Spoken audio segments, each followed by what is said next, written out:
3.500 milhas da África do Sul até o Brasil, começando em uma região conhecida por ter condições meteorológicas bem duras, o famoso Cabo das Tormentas, depois trocaram o nome para Cabo da Boa Esperança. Essa é uma viagem que para qualquer tripulação não é brincadeira, afinal é atravessar o Atlântico, numa corrida ainda por cima, botando o barco no máximo. Sozinho é bem mais complicado, porque afinal o barco não para.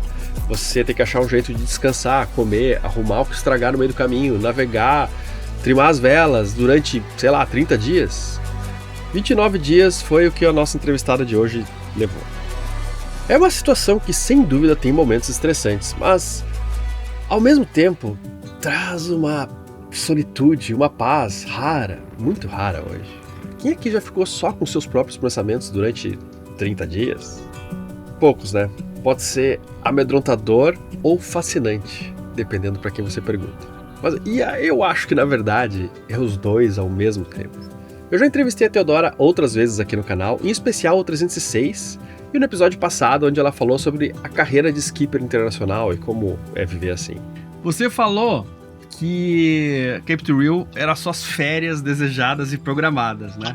Pô, a maioria das pessoas pensa em férias, ir para um resort, ou uma pousadinha no campo, ou na praia e tal, e não fazer nada, né? Se possível, com alguém servindo, né? Luxo, o luxo que não vivem no dia a dia e tal, né?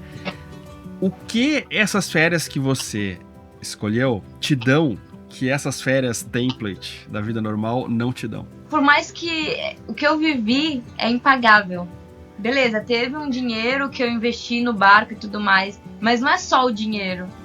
É a experiência, é toda a bagagem. O que eu vivi, se uma pessoa X falar, eu quero viver isso agora e tenho todo o dinheiro do mundo e vou fazer. Não faz. É uma experiência muito exclusiva e pessoal, sabe? E quando eu digo exclusiva, eu não quero colocar ela num ponto de isolado, onde ninguém pode fazer.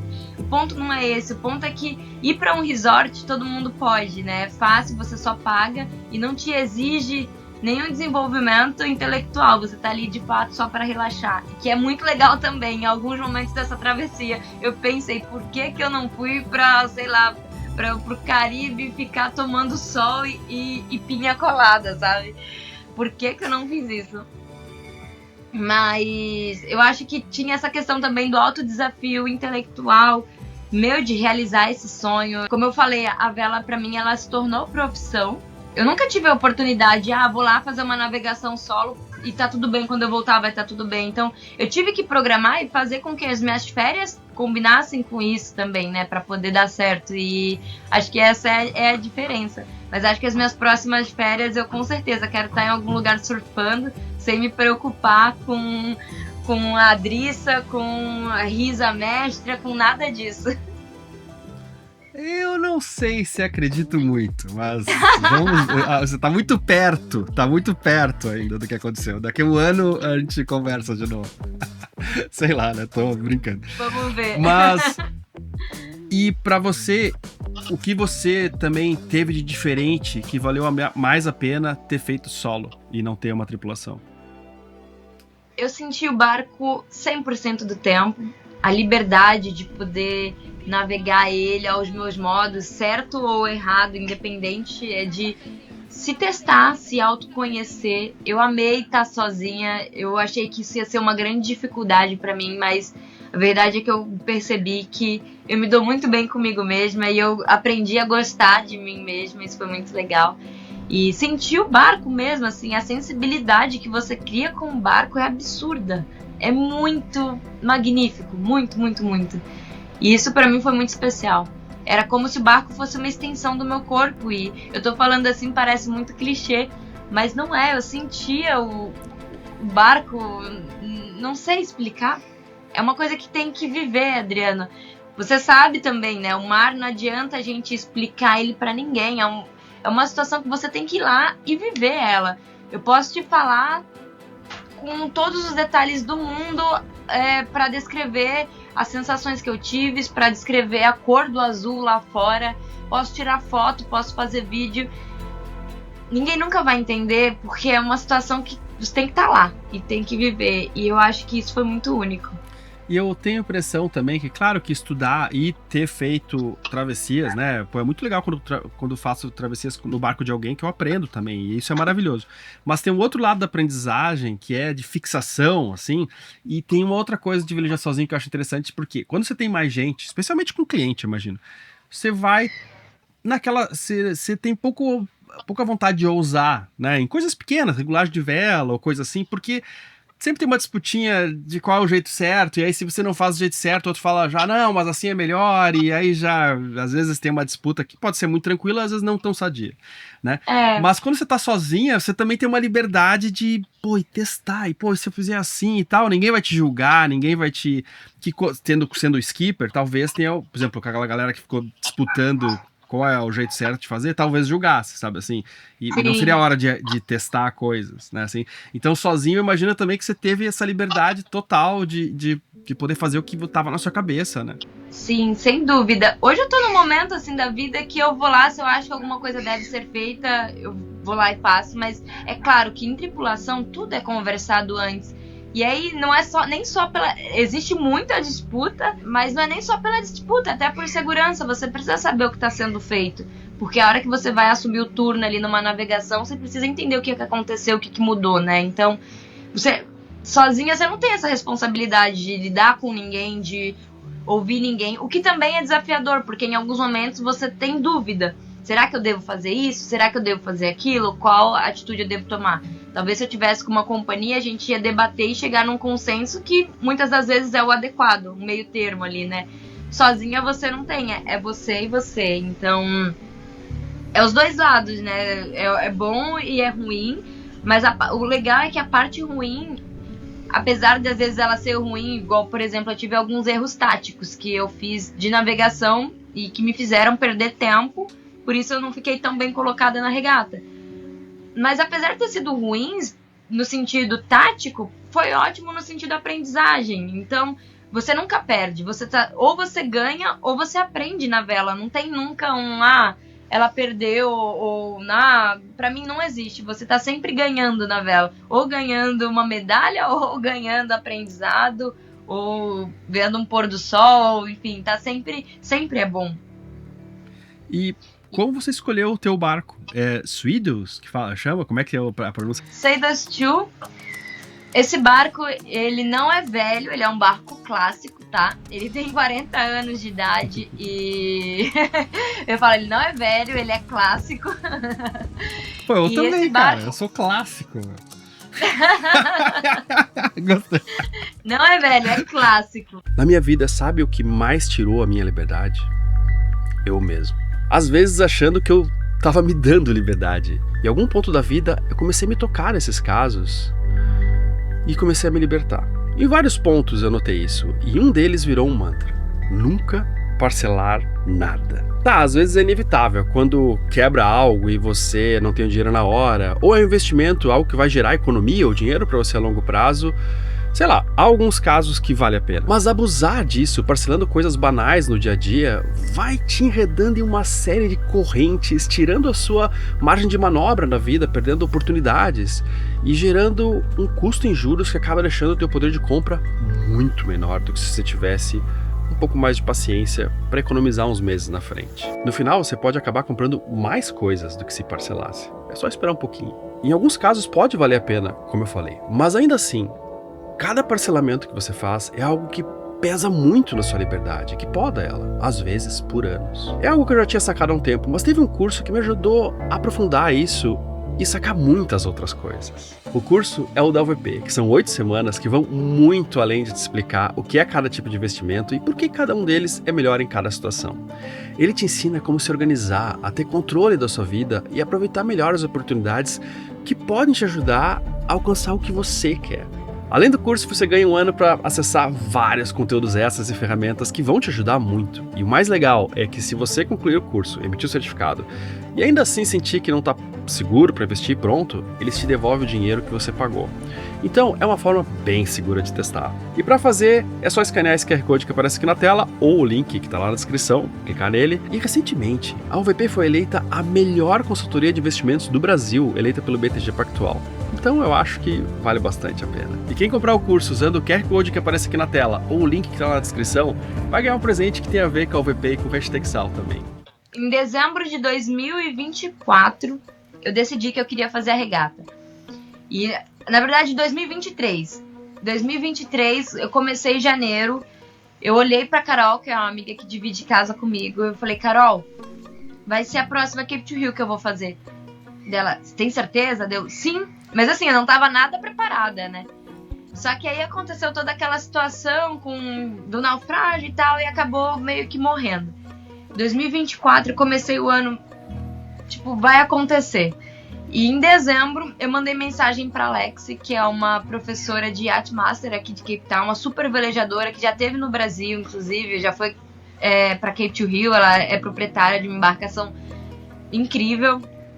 E aí falei, Alex, estou pensando em fazer aqui. Aí é que tá, tipo, de se cercar das pessoas certas, né? Porque eu fui perguntar pra ela sobre o meu sonho, mas eu não fui perguntar pra uma pessoa que não tinha experiência. Eu perguntei pra alguém que tinha experiência, mas que ao mesmo tempo que eu sabia que era sonhadora também. Ela não ia abafar o meu sonho. Então eu falei, Alex, estou com esse sonho, esse desejo, o que você acha? Ela, eu acho incrível e acho que você é super capaz. E eu, tá, mas eu tô pensando... e aí eu fiz uma organização, né? Aí eu trouxe um pouquinho de gestão. Pra eu fazer essa regata, o que me poderia viabilizar ela, né? Porque é uma regata que é custosa, porque você tem que fazer traslado de barco, você tem que ter um barco, eu não tinha um barco. E eu pensei, bom, se eu levar um barco do Brasil, vão ser 2 travessias. Se eu comprar um barco na África, vai ser só uma travessia. Então, reduz o custo.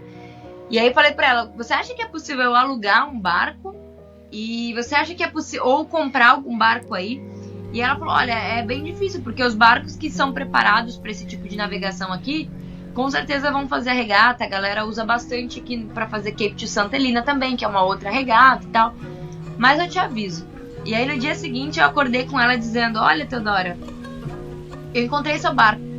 E eu, o quê? Eu falei, tem um super amigo de muita confiança e esse barco é perfeito para você, porque ele é perfeito para navegação solo, é um barco pequeno, é um barco que vai caber no seu bolso, é um barco perfeito, o cara é nota 10. E eu, bom, vou falar com ele. E aí quando eu fui falar com ele, era dezembro de 2024. Eu ainda não tinha o dinheiro para pagar já o barco, mas eu tava confiante de que, bom, vou conversar com ele, né, ver o que é que dá. E aí eu falei com ele, eu falei, olha, mas eu só tenho 10% do valor para te dar agora, você aceita? E eu vou pagando o restante do barco ao longo do ano de 2025. E aí ele falou, tudo bem, por mim perfeito, eu amei o seu projeto, adorei a ideia também, eu quero super apoiar isso, então vamos fazer acontecer. Então tive essa sorte de ter essas pessoas boas no caminho também. E aí eu comprei esse barco sem conhecê-lo, sem nunca ter entrado nele, o barco já estava parado há 1 ano na marina. E em abril eu vim para Cape Town para conhecê-lo. Aí aluguei um carro, fui até Gordons Bay, que é tipo Ubatuba, Rio de Janeiro, é bem distante. E a hora que eu entrei no barco sozinha, porque os donos, só eram 2 donos, né? Eles não estavam aqui. Eles falaram, vai lá e se vira, vê o barco. Eu olhei pro barco e me deu um leve desânimo, assim, porque o barco tava parado há 1 ano, então ele tava muito feinho, tava velho. Só que assim, eu lembro de ter entrado dentro dele e me visto dentro dele, sabe? Me visto realizando isso. Foi muito encontro de, nossa, bateu, sabe? Quando... igual, sei lá, quando alguém vai alugar uma casa ou comprar uma casa e depois de pesquisar por várias casas, bate na casa e fala, não, é essa, sabe? É a mesma sensação. Só que aí eu fiquei na dúvida, nossa, esse barco é muito pequeno. E aí começou a vai batendo várias dúvidas, né? E aí falei com algumas pessoas. O próprio tio Spinelli ficou um pouco receoso. Eu lembro de que eu fiz uma reunião em casa, era o tio Spinelli, a Cecília, a esposa dele, a Carol, e meus 2 amigos, o Rodolfo e a Júlia, e o Thales. Eram 5 pessoas e eu. E aí eu, bom, fiz um churrasco aqui pra vocês pra contar uma novidade. Isso era tipo, sei lá, final de março. Qual que é a novidade? Então, eu vou fazer a Cape to Rio. Aí o tio, que legal, em que barco? Deu, então, eu comprei esse barco. mas estranho esse barco, com quem você vai fazer? Eu vou fazer sozinha. Daí o tio, olha menina, não sei se é o momento, não sei se é a hora. Daí o tio, é a hora e é o momento e é isso dele. Bom, tá bom, você decidiu que você vai? Decidi. Então, ok, a gente vai te apoiar. E todo mundo comprou a ideia e a gente vai estar com você.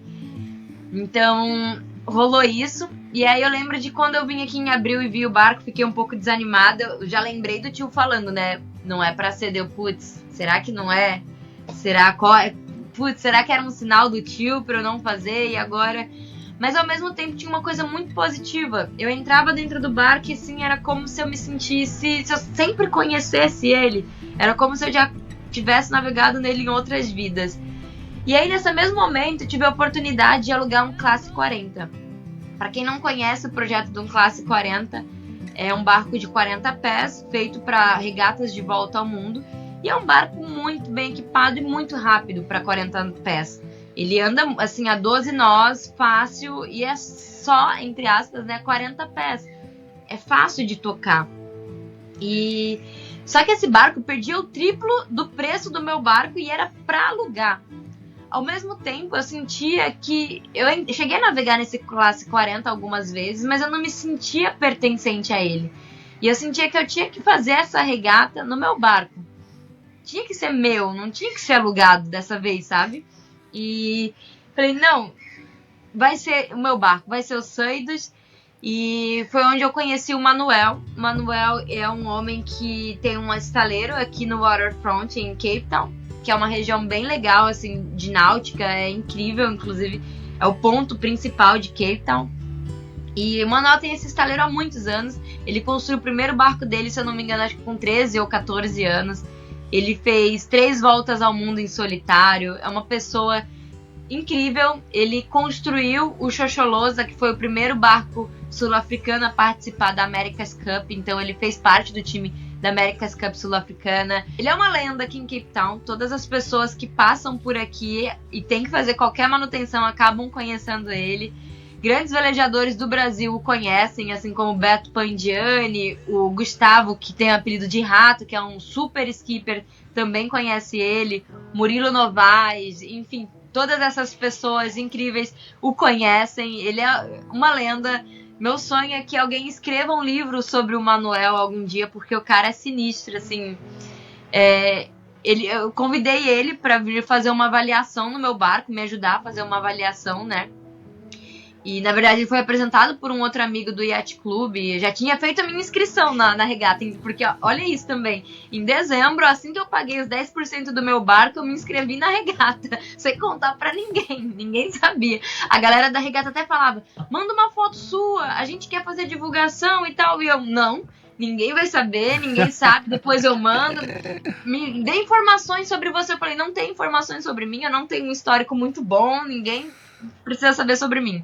Meu barco, ainda nem sei se eu vou conseguir pagar meu barco, então assim, sem muitos alardes, né? E aí, o Manuel veio, conheceu o meu barco, fez todas as avaliações de casco, estaiamento, mas falou, não, seu barco tá ótimo, e seu barco é muito bom. Aí eu, sério? Dele, sim, seu barco já correu muitas regatas, começou a falar da história do meu barco. Foi um barco que foi construído pelo mesmo, o primeiro dono dele, né? Foi um engenheiro que fez a primeira ponte basculhante que tem aqui no Waterfront. Tem uma ponte que ela abre e fecha para os barcos saírem. E é muito simbólico, porque tudo aqui que envolve náutica, as pessoas são muito dedicadas e muito conhecidas aqui na região portuária e muito respeitadas. É um respeito que a gente não tem no Brasil. Eu achei isso muito rico. E acho que é um dos aprendizados assim, que me traz essa vivência daqui, sabe? De tradição, de respeito ao que vem primeiro. E esse barco, ele já correu a Cape to Rio 2 vezes. Então ele foi e voltou pro Brasil já 2 vezes. É um barco que já conhecia o trajeto. E uma curiosidade, fizeram a Cape to Rio 2 vezes nele, em uma tripulação de 4 pessoas. Eu fico imaginando, eu sozinha já era difícil de conviver, imagina 4, é um barco muito pequeno. É um barco de 30 aí o tamanho pés. Faz diferença. Mas ele não é 30 pés como um Fast 310, por exemplo, que tem uma boca larga, que tem banheiro, que tem cama, que tem fogão. ele é muito fino. Eu não lembro exatamente, é 2,75, se eu não me engano, de boca. Então é muito fino, ele parece uma agulhinha. E não tem nada, não tem banheiro, não tem motor, não tem nada. E então, assim... Não tem entrada de água, você falou, né? Não tem entrada e nem saída de água, é tudo tampado. O que é um ponto extra para segurança, né? Você não tem entrada nem saída, não tem chance de entrar, só se bater numa pedra. Então, eu acho que para muitas pessoas, muitas pessoas eu já vi falando isso, se for menor do que um 45 pés, não pode atravessar o Atlântico. Ou então, tipo, se não for um barco novo, não... E que, a realidade já desmonta essa teoria. Quantos barcos menores que isso já passaram, já atravessaram, né? Mas Sim. há um trade-off aí, há uma coisa assim, você ganha em umas coisas, perde em outras, e talvez eu noto que esse teu barco, ele, é um tanque de guerra, assim, ele não é um barquinho É um tanque de guerra, passeio, de guerra. Não é porque ele é pequeno que ele é frágil, porque eu não atravessaria com outros barcos de 30 pés. Tem barco de 40 pés que talvez eu não atravessaria.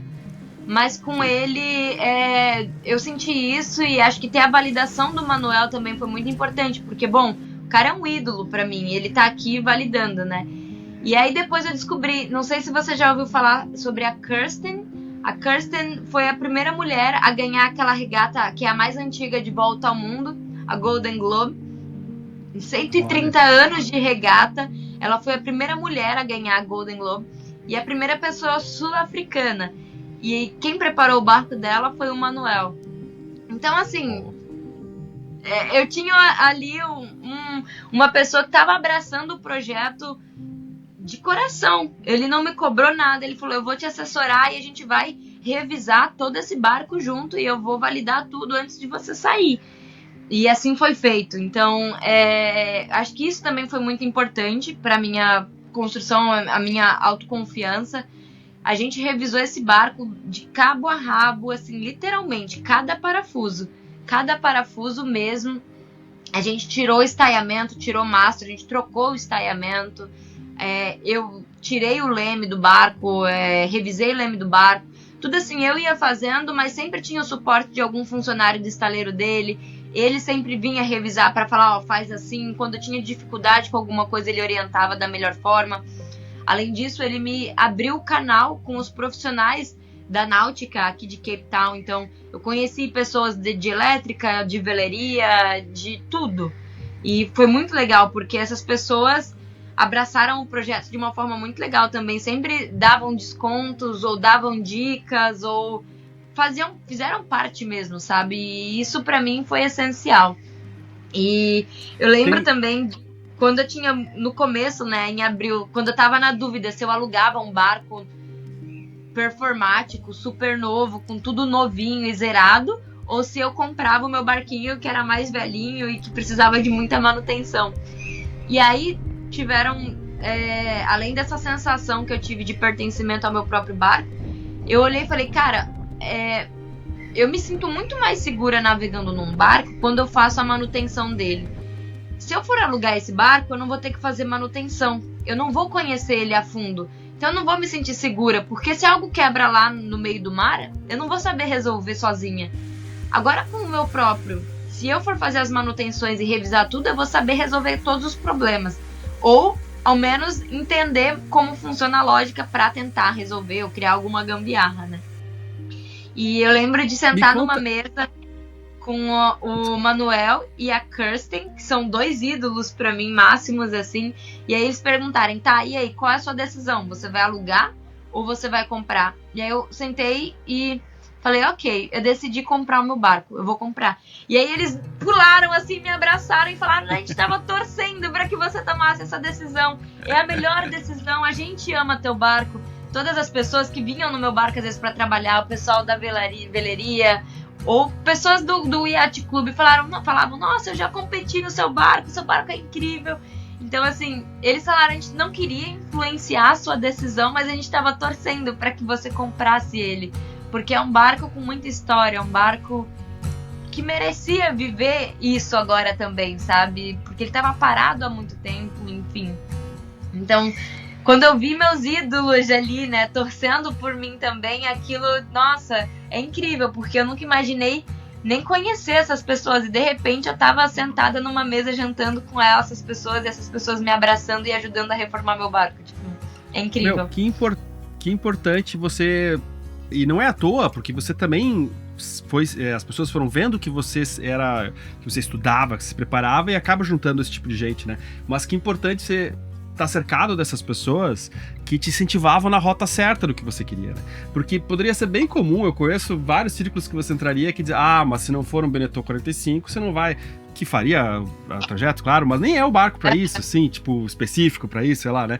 Então, tipo, tipo, porque esse barco, né, além de aguentar, vários barcos aguentariam atravessar o Atlântico, mas esse correndo regata, né? Tipo, você botando balão pra cima, você, tipo, forçando ele, né? Tipo, ele é um barco... Me lembra muito um barco que eu conheci aqui, que é o Five Star, que o Cabinho fez também, que ganhou a Santos Rio e ganhou uma etapa anterior da Buenos Aires Rio, correu também, não ganhou, mas correu, que é um barco também, assim, 30 pés, mas pequenininho e super reforçado, assim. É um amigo que era dono. Não, é incrível. Eu acho que no final das contas, né, que você aprende é que o que fica muito de lição, né, que o que é feito com qualidade e bem feito atravessa gerações. Esse barco atravessou gerações, 40 anos. Eu velejo só há 4 e ele permitiu que eu velejasse dele. Então, assim, há 5 ou 6 anos já. Mas, enfim, profissionalmente há 4. É muito doido de pensar que há 40 anos atrás a história na vela estava sendo feita e eu nem imaginava ter nascido. Eu tenho hoje 28 anos. Eu nem imaginava nascer. Meus pais nem imaginavam em ter eu, sabe? E esse barco já estava fazendo história.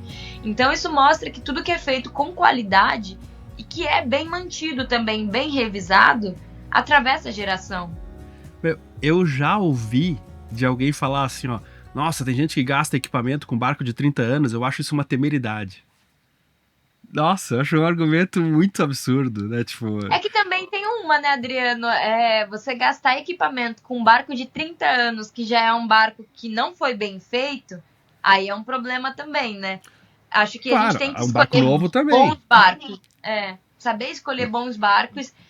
Isso é uma lição que eu aprendi muito aqui também, porque a gente acha que a gente sabe escolher bons barcos e não é menosprezando o Brasil de forma alguma. Mas a verdade é que eu percebo que aqui eles constroem barcos mais robustos porque eles enfrentam condições mais severas do que a gente. Então os barcos obrigatoriamente têm que ser mais resistentes.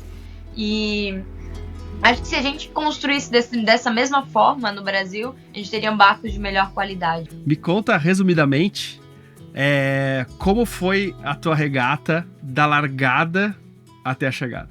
Desafiadora. Eu, na verdade, eu vou começar do preparo, porque acho que o preparo, apesar de ter tido essas boas surpresas assim com o barco e as boas companhias, ele foi bem desgastante, assim. Eu acho que o preparo é a parte para mim que é mais difícil, porque você pode desistir a qualquer momento, né? Então, é uma tentação às vezes negativa ali de tipo, putz, vou parar com isso, ou enfim.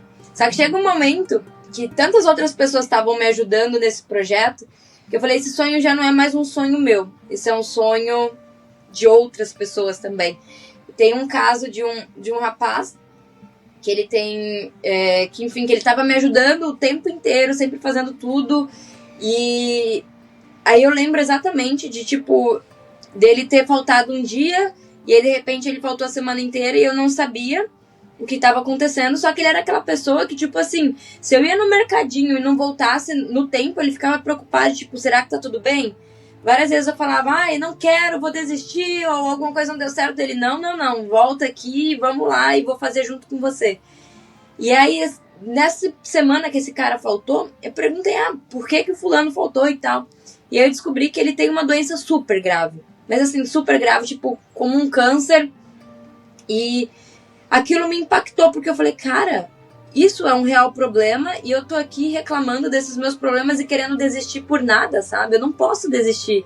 Essa pessoa, mesmo com todas as dificuldades de vida que enfrenta, enfim, tá aqui me apoiando e torcendo e querendo que aconteça, é muita mediocridade e egoísmo eu desistir agora, sabe? Então, isso aconteceu super. Foi muito especial preparar o barco aqui em Cape Town justamente por causa disso. E aí foi legal também porque eu consegui velejar não só no meu barco, mas em outros barcos aqui. E aqui, para quem não conhece, tem a Table Mountain, que é uma montanha gigantesca, e afunila um vento ali que de repente bate 40 nós assim muito rápido. E aí tem pontos estratégicos, tem áreas aqui que são mais reservadas, outras que são mais expostas. E aí de repente você tá velejando a 20 nós, você entra numa rajada de 35. Então você tem que estar esperto a todo momento e risando e trabalhando com a vela o tempo todo. E acho que isso foi fundamental. Eu velejei com velejadores mais experientes aqui também. Essas pessoas me ensinavam coisas que, assim, é jeito diferente, às vezes, de fazer a mesma coisa, mas que faz total diferença. E foi muito legal. A largada foi, nossa, um turbilhão, porque o que acontece? A gente larga aqui na Bahia e tinha um navio gigantesco da marinha local e muitos telespectadores, mas estava batendo 35 nós de vento, direto assim, ó, 35, e a gente tentando se posicionar para largar ali, maior loucura.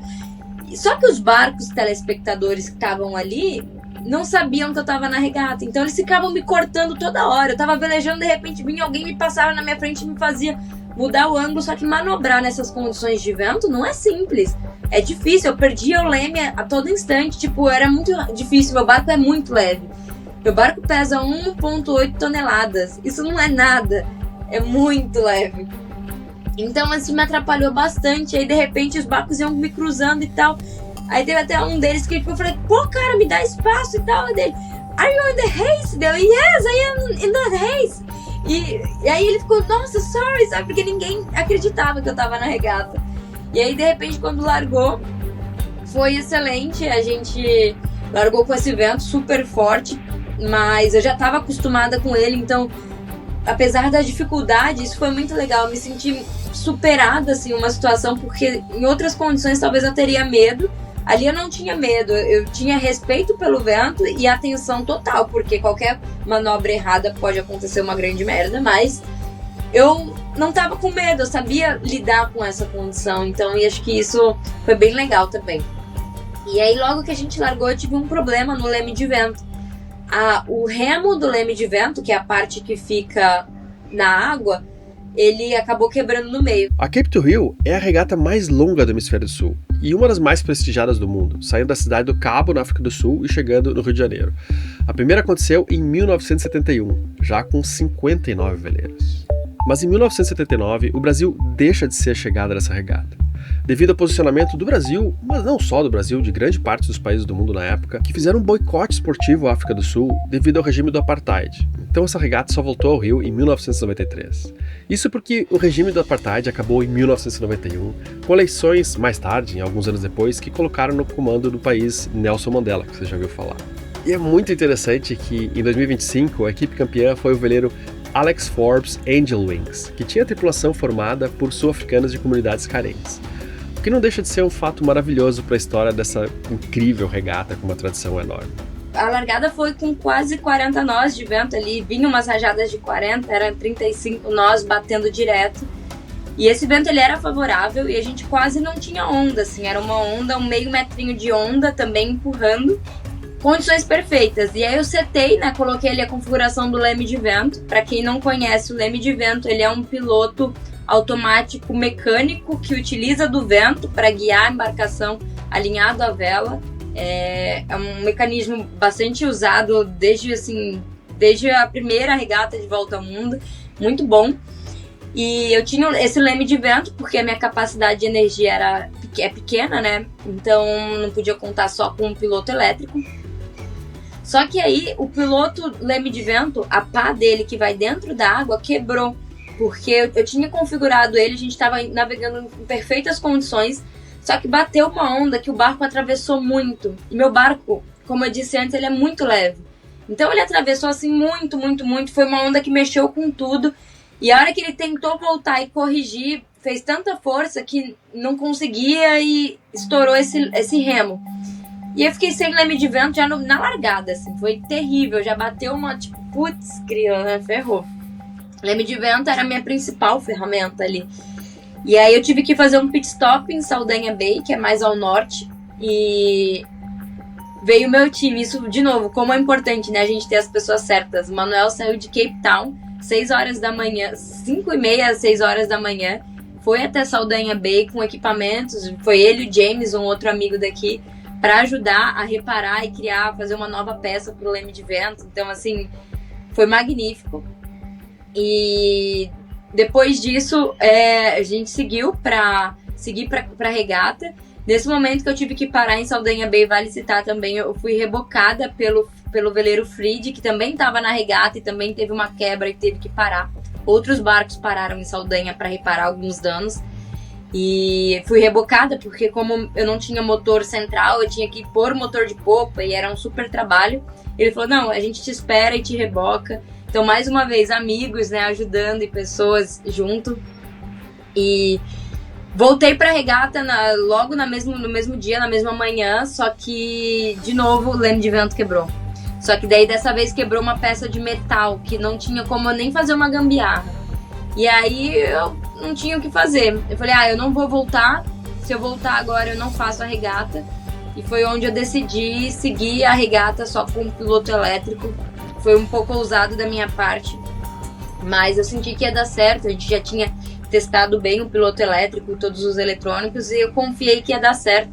E no final das contas deu. A navegação... Você tinha placa solar para manter ele? Placa solar. Sim, placa solar. A placa solar mantinha o elétrico, assim, de boa? Mantinha, porque eu não tenho mais nada elétrico, né? O que eu tinha de elétrico que consumia bastante bateria era o plotter com AIS, que era integrado e por obrigação eu tinha que deixar ligado, e o piloto. Eu não tenho mais nada elétrico a bordo, as luzes de navegação à noite, mas as luzes não consomem muito.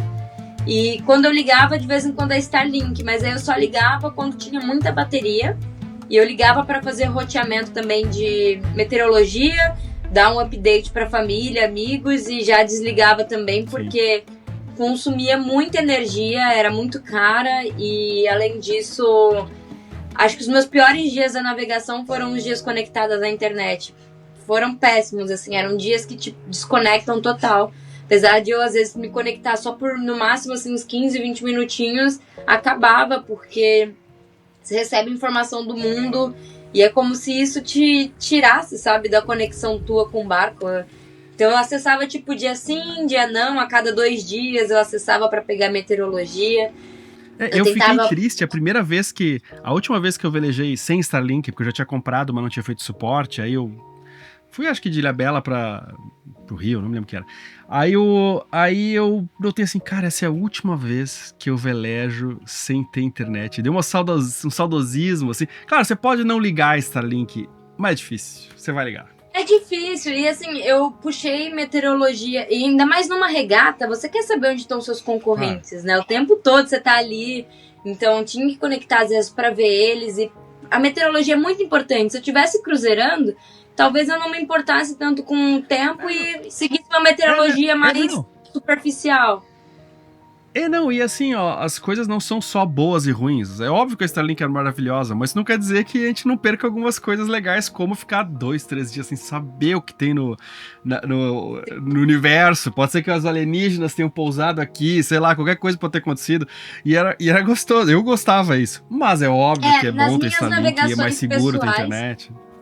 Nas minhas navegações pessoais, agora, se eu não tiver mais em regata, assim, eu sempre quero manter sem Starlink, né? Eu mantenho sempre. Eu fui do Rio para Ubatuba, que é uma distância mais curta, mas assim, zero questão de não conectei a internet, não quero saber, e é isso. Agora, até para trabalho ou para regata, é um plus. Hoje em dia faz a diferença, né? Acho que ajuda bastante. E a trabalho é isso, tipo, você tá aqui a trabalho, né? Você não tá fazendo um projeto pessoal. É importante que você tenha essa conexão também, e por segurança, é o barco dos outros, enfim. Mas aí era isso, e aí eu fui levando com o piloto elétrico. Meu piloto elétrico, meu barco é cana de leme. Mas diferente desses pilotos, assim, ele é um piloto com CPU, ele não é aquele que é só o bracinho que conecta na cana. Então, de certa forma, ele é mais resistente. E aí ele me ajudou muito a aguentar as porrancas. A primeira semana tinha um vento muito bom, mas a gente pegou um sistema de ondas cruzadas que, nossa, parecia que dava um soco na travessa assim, do barco, sabe? A gente pegava o embalo com uma onda mais ou menos de popa, de repente vinha uma onda de travessa e dava um soco, assim, a gente era triste. Mas o vento era bom, eu velejei a maior parte do tempo nessas 3 semanas com a Cold Zero. Na metade do caminho em diante, começaram a surgir vários pirajás, muitos pirajás, e é muito legal, porque no primeiro momento você fica um pouco mais receosa, e eu tava velejando de Cold Zero, e essa é uma vela que é uma vela mais leve, de proa, bem grande, então tinha que enrolar ela, não tinha outra opção, né, não tem como enfrentar um pirajá com uma Cold Zero pra cima. De repente meu enrolador começou a travar, e aí descobri que meu enrolador da Cold Zero era uma bosta, e aí virou uma missão, baixar a vela era, nossa, uma missão. No primeiro momento era tranquilo, depois, era mais assustador, depois já vai ficando mais tranquilo, você já vai se acostumando. Eu risava a mestra, correndo ali, baixava e subia, Cold Zero sem preguiça. Então, esse é um desafio da navegação solo também. A gente tá sempre muito cansado, muito, muito fadigado. Qualquer minutinho que você tem, você quer dormir, quer descansar.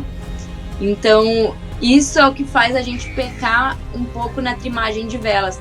Porque às vezes você tá indo bem com a genoa, mas você pode subir um balão, mas você tá tão cansado e tá com uma preguicinha tão grande que, deixa a genoa mesmo. E nessa você acaba perdendo tempo pros barcos que estão em tripulação. Um recurso que você tem navegando sozinho, sempre tem, em qualquer lugar tem, né? Mas assim, além da água, da comida, é o sono, né? Como é que você faz a gestão desse sono? É o mais difícil de gerir. É o mais difícil de gerir, porque você tem que estar bem a todo instante, ao mesmo tempo você tem que estar ativo. Então, como é que você vai fazer isso, né? Eu tentava dormir sempre durante o dia, porque à noite, por mais que às vezes a noite estava, eram noites tranquilas e bonitas, à noite, qualquer problema que aconteça parece que é triplicado, né? Às vezes não é coisa boba, mas só por ser de noite já fica mais difícil de resolver. Então, eu tentava estar mais desperta durante esse período. E durante o dia eu dormia de 20 em 20 minutos, 15 em 15, na verdade. Deitava, alarminho ali, acordava, via se estava tudo bem e voltava a dormir. E aí ia fazendo esse revezamento a manhã toda, assim. O sol aparecia e eu ia dormir. Mesmo quando você tava mais longe, no meio do Atlântico, mesmo assim, você fazia só de 15? Sim, na verdade eu cheguei a fazer só de 15 porque o meu corpo se acostumou tanto que eu, às vezes, quando tava de boa, assim, um dia tranquilo, não tem nada por perto, eu colocava pra 20, dava 15 eu acordava sozinha, não precisava nem do alarme. Então, assim, no final eu já tava fazendo 15 por 15. O AIS, que é o nosso localizador, ele permite que você configure ele num raio para que qualquer barco ou navio que apareça, você coloca quantas milhas, né? Se você quer de proximidade, ele começa a apitar. Então dava para eu descansar com mais tranquilidade com o AIS, mas mesmo assim eu não conseguia. E às vezes dormindo eu sentia os movimentos do barco. Eu lembro muito de várias vezes eu estar dormindo, sentir que o barco deu uma leve aceleradinha e pensar, caraca, entrou uma nuvem, sair lá fora e realmente entrou uma nuvem. Então a sua sensibilidade com o barco é aflorada até dormindo. E eu às vezes velejo e olho pro lado assim, ó, né? Claro que a curvatura da Terra engana e tal, mas eu vi, cara, eu devo ser o único ser humano aqui, ou nós, a tripulação, o único ser humano num raio de 10 quilômetros. Assim, tem horas que você lá devia estar, sei lá, devia ser o único ser humano num raio de quantos quilômetros? Apesar que você tava na regata, mas mesmo assim. Sim, eu fiquei bastante distante, né? Porque eu era o menor barco e o barco mais velho da regata. E a velejadora menos experiente também, a capitã menos experiente. Acho que dessa turma da regata eu era menos favorita no sentido race mesmo, porque não venho, né, desse histórico de regatas. Como eu disse antes, eu não faço isso desde sempre. Mas eu senti às vezes essa solidãozinha assim, era gostoso. Às vezes eu dava umas surtadas assim, eu dava uns gritos e tipo, ninguém ouve, sabe? Não tem o que fazer. Uma coisa que é legal também de velejar solo e tão distante dos outros é que vocês homens não sofrem tanto com isso, mas a gente, mulher, sofre de estar sempre muito bem vestida. E mesmo quando eu tô a trabalho, pode estar o calor que for, nem biquíni eu uso, porque se eu tô a trabalho, é a trabalho. É sempre roupa comprida e camiseta, apesar de eu nunca ter passado por nenhuma situação difícil com alguém, assim, do sexo masculino, mas eu sempre mantenho esse limite, porque até pra eu me sentir confortável também, né? E aí eu lembro de que quando eu cruzei o Índico, meses antes, né, foi ali em outubro e novembro, nossa, eu passei muito calor, mas eu tava trabalhando, então, tipo, não tinha como eu pôr nenhum biquíni. E aí, quando eu tava cruzando ali no meio do Atlântico sozinha, eu falei, quer saber, eu vou arrancar a camiseta, eu vou ficar sem nada aqui, e é meu barco, eu faço o que eu quiser, eu tô sozinha, ninguém vai ver. E ter essa nudez ali como forma de conforto foi sensacional. Agora eu entendi porque os homens andam sem camiseta por aí, é realmente muito bom. Pô, porque você velejou pra caramba, teve experiências incríveis que o cara que tem um barco às vezes passa 4 décadas e não tem, mas assim, você não velejou muito num barco teu, né? Assim. Não, exatamente. Por isso que quando eu comprei o barco, foi muito com esse sentimento de eu preciso fazer isso com um barco meu, pra fazer história com ele mesmo, sabe? Pra ter isso pra sempre. Acho que no nosso coração acho que foi um especial fazer isso com o próprio barco. Pô, e eu imagino que... Eu sempre imagino o cenário assim que eu tô pensando em fazer, de dar a volta ao mundo e tal, né? E ficar muito tempo fora do Brasil e tal. E aí, de repente, a primeira hora que você vê um pedaço de terra do Brasil deve ser Nossa, especial. pra mim foi muito, porque o que aconteceu? A última semana, me aproximando ali do Rio de Janeiro, foi completamente caótica. O que aconteceu? Quem olhava de fora, ninguém entendia. Eu tava vindo, me aproximando do Brasil e pensando, vou subir até ali a região do Cabo Frio e vou descendo depois para entrar no Rio de Janeiro, né? Tem o vento de Nordeste ali que vai me soprar. O vento de Nordeste vai me soprar e vai ser ótimo. Só que tinha uma frente fria vindo. E aí eu olhei essa frente fria e a gente tá acostumado que frente fria no Brasil normalmente vem com porranquinha, né? Falei, vou descer um pouquinho aqui pra subir com essa frente fria. E aí meto o pau nessa frente fria, vai ser ótima pra mim. Vai me colocar dentro do Rio de Janeiro. Quanto mais eu ia descendo, mais essa frente fria foi se dissipando. E aí ela se dissipou. E quando eu cheguei na frente fria, não tinha frente fria. Só que aí pra eu voltar tinha esse vento de noroeste, na verdade.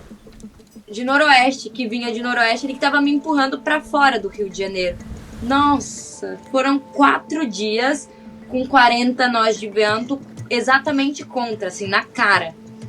E 4 metros de onda. E não tinha, põe no través. Não tinha como pôr no través.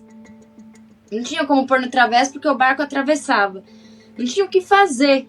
E aí começou a chover. E aí de repente vinham os pirajás. Entrava nos campos minados de pirajá que você só vê as nuvonas assim. As nuvonas escuras, terrível, terrível. Aquele cenário que você fala, meu Deus, o que eu tô fazendo aqui? E aí foram 4 dias muito duros, mas esse período todo durou uma semana de chuva, muita chuva. E aí outra falha que aconteceu aqui no meu barco. Cape Town é muito seco. Então, até quando eu fui visitar o barco pela primeira vez, ele estava fechado há 1 ano, sem ninguém visitar, não tinha um pontinho de mofo, porque aqui é muito seco. Então, é muito difícil pegar mofo, alguma coisa mofar. E aí eu esqueci que poderiam ter goteiras no barco. Não me preparei para isso. Naveguei aqui, às vezes bati uma onda ou outra, mas não era o suficiente para entrar água, né? A hora que eu peguei esses pirajás e comecei a me aproximar do Brasil com chuva, zona super tropical, eu descobri que o barco tem muita goteira. Descobri várias goteiras. Não. E aí o que aconteceu? Molhou todos os meus colchões, molhou todas as minhas roupas, até as que estavam guardadas. As que estavam muito bem guardadas mofaram todas, e roupas assim novas, técnicas, sabe? Essas jaquetas de navegação que são caríssimas, mofaram. Ai, foi terrível. Sem poder usar água doce. Não, pra limpar, foi terrível. Foi terrível. Ainda bem que era no final. Não, era a última semana e eu eu tenho a minha bomba, mas assim, era tanta água que chegou um momento que eu tirava de baldinho, assim, sabe? E era água doce, não era água do mar que tava entrando, era água de chuva. E eu, puta merda. Não. Eu fiquei Porque, assim, uma semana. Eu não me corrijo se você fez 5 travessias do Atlântico, né? Eu não nunca fiz nenhuma, mas assim, eu tive uma experiência que foi a última vez que eu fui de Floripa para Rio Grande e eu tava descendo, aí esperando a janela, achei uma que tinha uns 30 e poucos nós, assim, mas falei, tudo bem. Aí eu fui, só que veio 50 durante 12 horas, né? E de travessa. E aí, tipo, começou a aparecer goteira de onde nunca teve goteira, porque a onda bate, porque aí não era chuva, era de onda mesmo, sabe? Batendo nas vigias, e aí elas vão sediando. E aí eu pensei, cara, quando eu fizer uma travessia oceânica, eu vou meter Sikaflex nos acrílicos e lá eu troco, sabe assim? Limpo se der, se não troco. Porque, tipo, pior coisa do mundo é você estar todo salgado, porque a gente tava todo mundo salgado, as roupas salgadas. E eu pensei, imagina se fosse no início de uma travessia de 30 dias e a gente tivesse que aguentar esse negócio, cara. Não, eu fiquei uma semana com meu cabelo molhado. Adriano, assim, olha o tamanho desse cabelo. Ficou uma semana molhado, não secava. Eu ficava lá fora, fazia de tudo, não tinha toalha pra secar. Tipo, nada resolvia. Eu tocava nas coisas, meu dedo era molhado, tipo, não tinha o dedo seco. Não tinha onde secar. Sim. Não tinha como secar. Foi uma sensação terrível. E, essa condição foi bem, assim, devastadora. Balançou aí para muito de funcionar os aqui. equipamentos... Porque o sal, né, tipo, uns 3 dias no mar, a minha experiência aqui também é que, assim, começa já, tipo, o USB do celular não carrega já mais. Aí eu tenho cadê aqui, ó? Eu tenho álcool isopropílico aqui, assim, ó. Aí eu já dou uma limpadinha, ressuscito, faço sinal da cruz. Isso aqui é água benta eletrônica, joga, faz sinal da cruz e... eu não tive tantos problemas assim. O que eu tive problema foram alguns eletrônicos que pararam de funcionar. E além disso, né, teve uma situação que assim, eu tive que mudar o meu rumo, porque o que acontece? Se eu ficasse ali no través que fosse, sentido Brasil, eu corria o risco de atravessar o barco a qualquer momento, e aí é impossível descansar, eu já estava completamente fadigada, exausta, e no contravento era impossível, porque as ondas eram gigantescas, assim, foi bem duro. E o que eu vi de solução foi alinhar o barco rumo às ondas, né? Eu segui a direção do vento e das ondas, tirei vela ao máximo ali pra não ter nenhuma velocidade, mas mesmo sem vela, tipo, tinha um pedacinho de nada, assim, de genoa bem pequenininho, eu velejava a 4 nós de velocidade, eu falava, meu Deus... 40 nós, o Lazy Jack da Jibe, sei lá, né? Não, cara, é bizarro. E aí eu até pensei em colocar umas âncoras pra trás pra fazer arrasto, mas aquela dúvida, né, de tipo, o que eu experimento, será que é hora de experimentar alguma coisa ou não, né? E aí foi a decisão que eu tomei. Até falei com alguns amigos, se vocês não me acharem no Rio de Janeiro, me procura lá em Florianópolis, porque eu tô indo rumo sul aqui. E foram quase 4 dias nesse ritmo, mas eu acho que foi a melhor decisão, porque se eu tivesse forçado de travessa, eu não queria correr o risco de machucar o barco, sabe? Eu acho que não forçá-lo, não colocá-lo no seu extremo nesse momento, era a melhor solução. E assim, no primeiro dia eu fui dormir com uma esmerilhadeira abraçada do lado, né? Eu falei, cara, se o mastro cair, eu tenho que cortar tudo e resolver tudo. Aí no segundo eu já comecei a, tipo, observar um pouco mais. No terceiro já tava mais relaxada, mais tranquila. E no quarto já tava, tipo, ok, fazendo vídeo mais um dia. É louco como a gente se acostuma com as situações, né? Eu lembro de olhar os pássaros também. E eles eram meus parceirinhos. Teve um que me acompanhou o tempo todo ali. Ele ficou, tipo, quase 20 horas comigo no barco. E aí eu acho que ele tava muito cansado. Porque teve um momento que eu tive que trabalhar com as adriças, né? E ele tava sentado exatamente em cima do stopper. Eu empurrava ele de empurrar mesmo. Ele não tava nem aí, ele ia lá e voltava. Eu empurrava de novo, ele voltava. Eu falava, cara, tu é folgado, tipo, que loucura. E tem um lance de aumentar, né? Por exemplo, assim, ó, tá 30, 35, 37, 40, 42, vai aumentando a tensão. Aí de 42 cai pra 38, você... Exato. Não tem assim, quando desce, não, às você vezes fica... batendo 30, deu 30. Só 30, tá de boa. Então, assim, é maluco como a gente se acostuma. E aí, os pássaros me ajudaram muito nisso também, porque às vezes você tá super, assim, preocupado e de repente você olha o pássaro nessa mesma condição, tá ali boiando, pescando, voando e planando no universo dele, né? Ele foi feito para estar ali. E a gente olha e fala, não, eu tenho que me acostumar também, né? Já que aqui estou, preciso me adaptar. Então, esse processo é bem divertido. E a chegada, como é que foi chegar? A chegada foi muito especial, porque... E aí, então, chegando, né, passado toda essa tormenta e esses dias duros, de mar severo, eu... Até depois eu mandar, tipo, os amigos... Teve uma situação que, assim, na regata, tinha muita gente acompanhando, né? Só que eu não podia receber informação meteorológica de fora. Então, era eu que tinha que fazer por mim.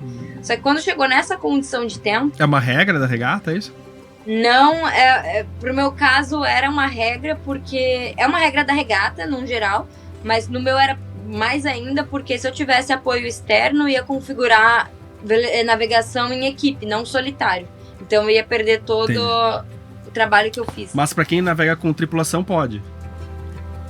Não, não tenho certeza, eu acho que não pode, porque o pessoal fazia sua própria meteorologia também, mas eu não tenho certeza, preciso confirmar.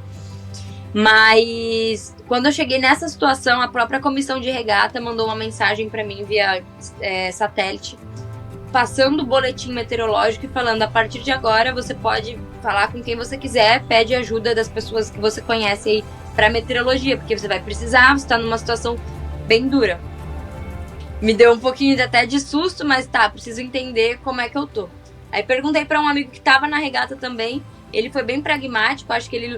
Enfim, lançou lá todos os modelos e pegou o mais conservador.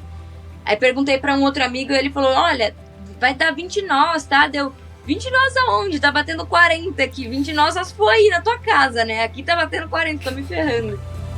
E aí depois eu descobri, ele realmente tava tentando me manter calma. Só que, cara, nessa situação, tudo que você precisa é do real ali, né? Você não tem que ter alguém te acalmando, tem que ter alguém falando o correto. E aí teve um terceiro amigo. Sim, até que eu precisa se conversei. preparar, né?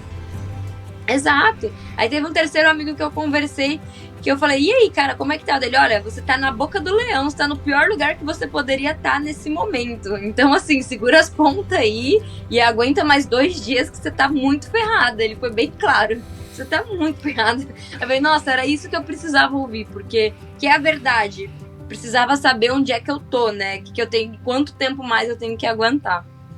E depois de passado isso, tive uma calmaria. E aí fui me aproximando do rio. De repente veio um pirajara, tipo 4 horas da manhã. Só que depois dessa calmaria eu já tava tão assim, com tudo molhado. E assim, não, eu quero chegar logo. E eu tava com a Cold Zero pra cima, né? Falei, deixa esse pirajá vir, eu vou manejar aqui a Cold Zero. Eu levo o barco na mão e vou manejando a Cold Zero e tá. De repente esse pirajá veio mais forte do que tudo. Tive que baixar a Cold Zero assim, correndo maior loucura e mais um desgaste, né?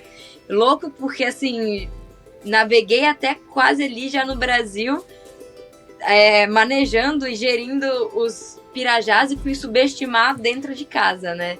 Praticamente. E aí já próxima do rio, logo que passou esse pirajá, tinham muitas nuvens no céu.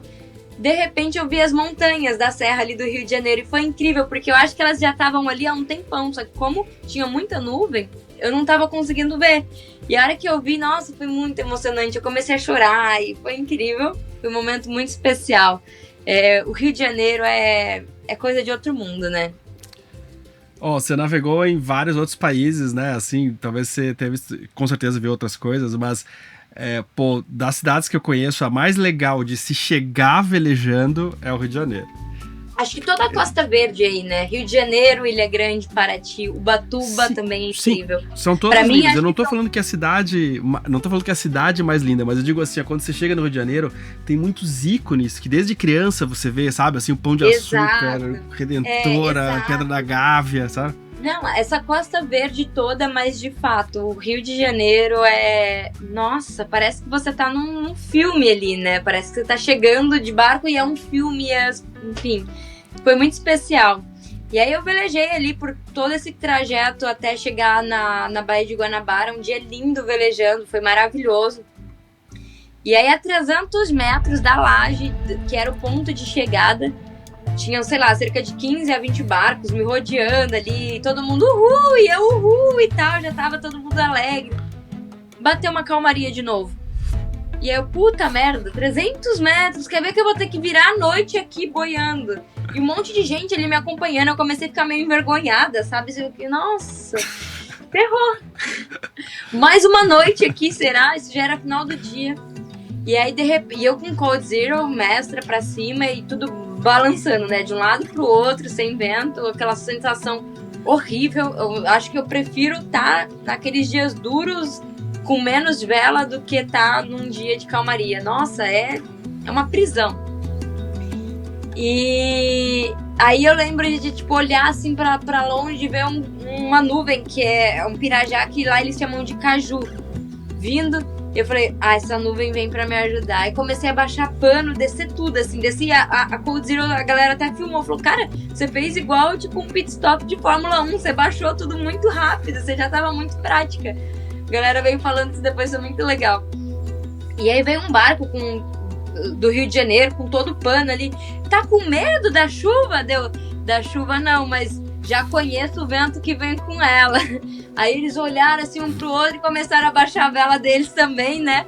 Foi dito e feito. A hora que eu finalizei a minha manobra e abri um pedacinho da genoa, entrou aqueles 20 nós de vento que tipo já faz a diferença ali, que afunila, né, no Rio de Janeiro, em que 20 nós acaba ficando um pouquinho mais ali, dependendo das rajadas.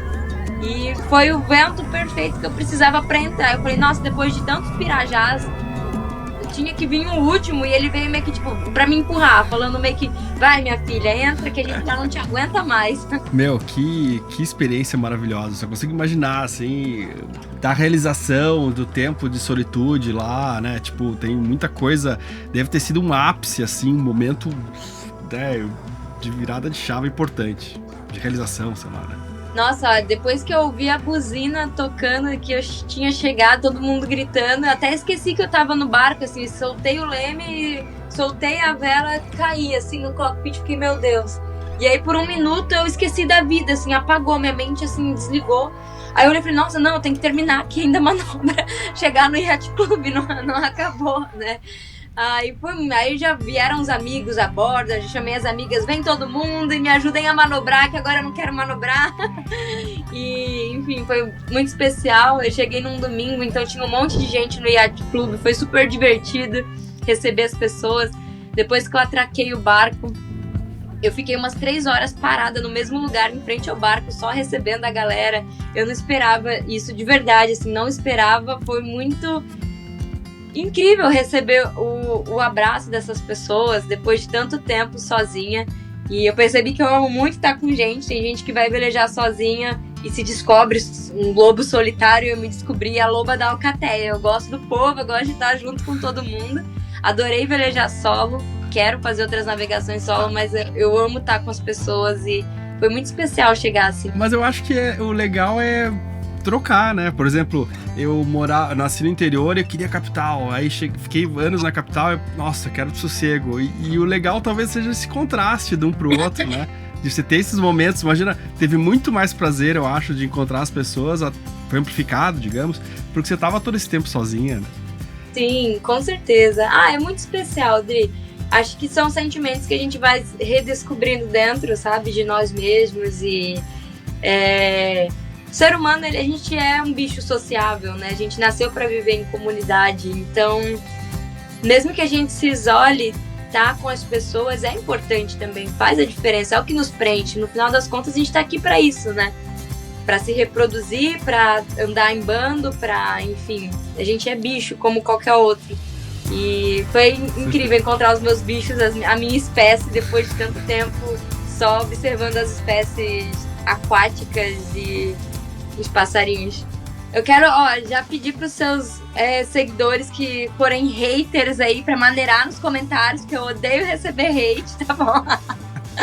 Não gosto, mas eu tô de olho em vocês todos e eu queria dizer que acho que assim, uma lição que eu queria muito deixar disso tudo é muito de buscar ir atrás dos seus sonhos com credibilidade, com respeito, com humildade. todo mundo olha e fala, mas é fácil. Tipo, não é fácil. E mesmo que eu tivesse...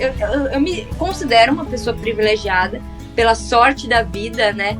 Mas eu não venho de uma família que é da vela, eu não venho de uma família que é muito rica, eu não tenho muitos privilégios que seriam pré-requisitos para fazer isso. E mesmo assim eu consegui, e eu não sou a pessoa mais inteligente, eu não sou a pessoa mais especial do universo por ter feito isso. Então, se eu fiz, eu acho que outras pessoas também podem fazer. Eu espero que essa navegação inspire outras pessoas aí a de fato virem para o mar, a navegarem. Que mais pessoas venham conhecer a Cape to Rio também, acima de tudo. É uma regata muito incrível. A gente, quando fala da vela, é um esporte, né, e um hobby que está muito focado ali nos Estados Unidos e Europa.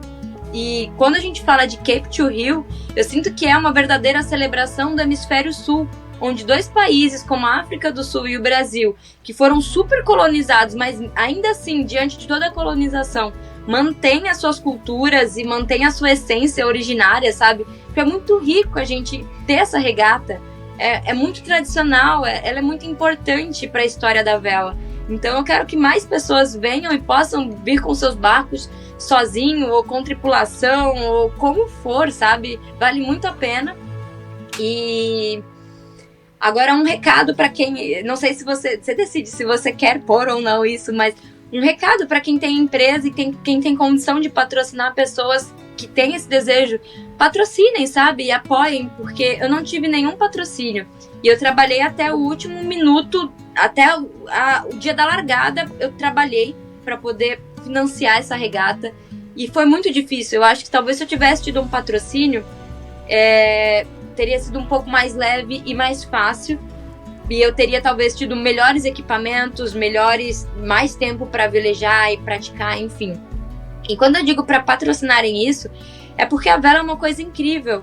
E aí não é porque era eu fazendo isso que eu tinha que ter um patrocínio. Tipo, acabei não tendo patrocínio, conversei com algumas empresas e não tive. Mas o ponto é uma situação que assim, exige muita dedicação, muita disciplina. Existe muito conhecimento e é um investimento que é relativamente alto. Então, assim, patrocinem e apoiem pessoas que querem fazer isso, porque a vela ensina valores e lições que perpetuam para a vida. E que dessa vez foi eu, mas poderia ter sido qualquer outro, que inspira, sabe? Inspira outras pessoas a fazer o mesmo. A diferença de um velejador hoje, ou de qualquer pessoa que está fazendo um esporte ou um projeto parecido como esse, é que a gente se torna pessoas influentes, não influencers. Então, talvez na rede social não tenha uma performance, mas no off, no geral, a gente tem excelentes histórias para contar e para compartilhar. Então, se você tem uma empresa, busque e quer apoiar alguém de alguma forma, busque através do esporte, busque através da vela e de projetos como esse. Eu acho que facilitaria muito o meu trajeto ter tido um apoio, mas eu fiz da forma que eu pude também. E hoje, se eu olhar para trás, até me perguntaram, você mudaria alguma coisa no seu barco?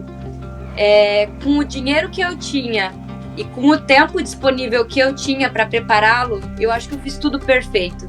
E não é falsa, assim, não é falsa modéstia, assim, não quero ser egocêntrica, mas eu acho que dentro de todas as ferramentas que eu tinha, eu consegui fazer o meu melhor e acho que eu concluí minha missão com sucesso. Eu tô muito feliz e muito orgulhosa de mim mesma por isso.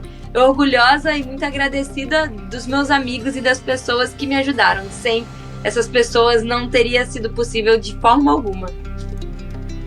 Todos estamos, com certeza. Há uma satisfação que não vem do luxo e do prazer. Nunca vai vir. Se você pensar em uma vida que só procura essas coisas, ela tende a ser muito rasa.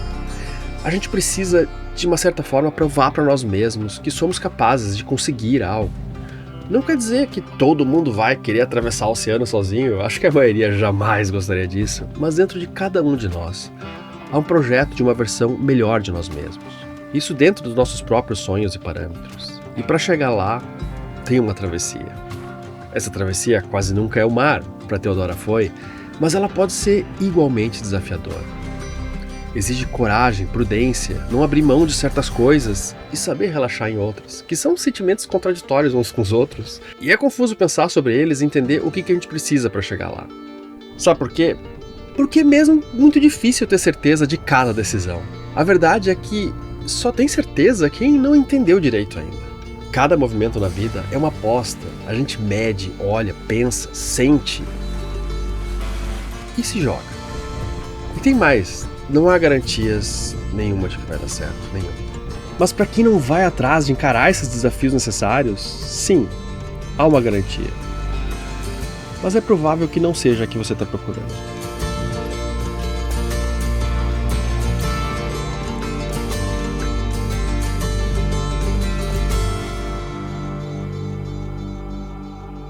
Se você acha importante e curte o Hashtag Sal, deixa um café pra mim lá no Apoia-se. Eu consigo me dedicar ao canal em tempo integral só por causa de vocês. Custa bem pouquinho e faz muita diferença pra mim.